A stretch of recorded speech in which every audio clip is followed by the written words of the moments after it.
a short video on the proper technique for priming the CERTAS valve with Siphonguard. This is what the valve looks like, and there's your Siphonguard on the distal end. You'll need to have a 5 ml syringe. You could use a 10 ml as well, but 5 is preferred.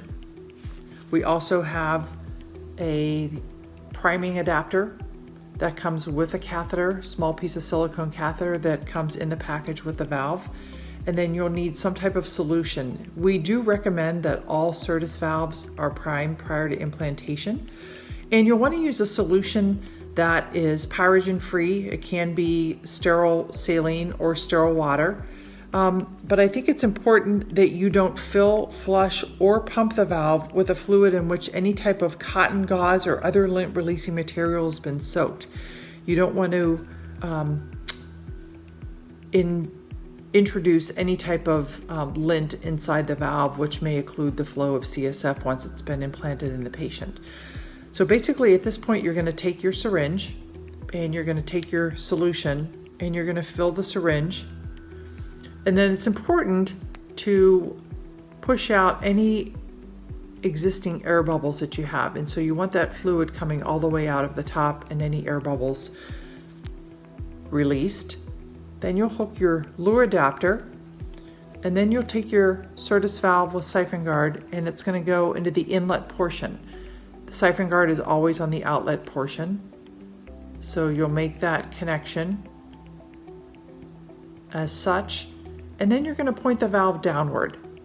Okay. In manufacturing, there's a little ruby ball and seat that is the inlet portion of the valve from the reservoir into the valve. So when I push down on the syringe, you'll see that I may get some resistance. So this is a slow push, and in manufacturing, sometimes that ruby ball will become stuck. So if you feel some resistance, you can go ahead and push a little bit, and you can hear a pop sometimes. You may have heard that on the ruby ball. So now that I have fluid coming through, then I'm going to invert my syringe and I'm going to continue to prime until all the air bubbles work their way through. And you can see them coming through the valve programming mechanism, and now out of the top, we don't see any type of air bubbles coming out. It's all a nice slow stream of solution. It's important with the anti-siphon device or the Siphonguard that you push slowly.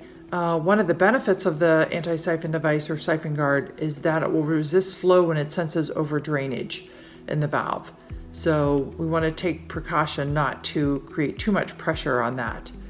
Then you can make the disconnection at this point, and now the valve is ready to have the peritoneal catheter attached to it, be it a Bactiseal catheter or a non-antibiotic catheter, and the valve is ready to be implanted.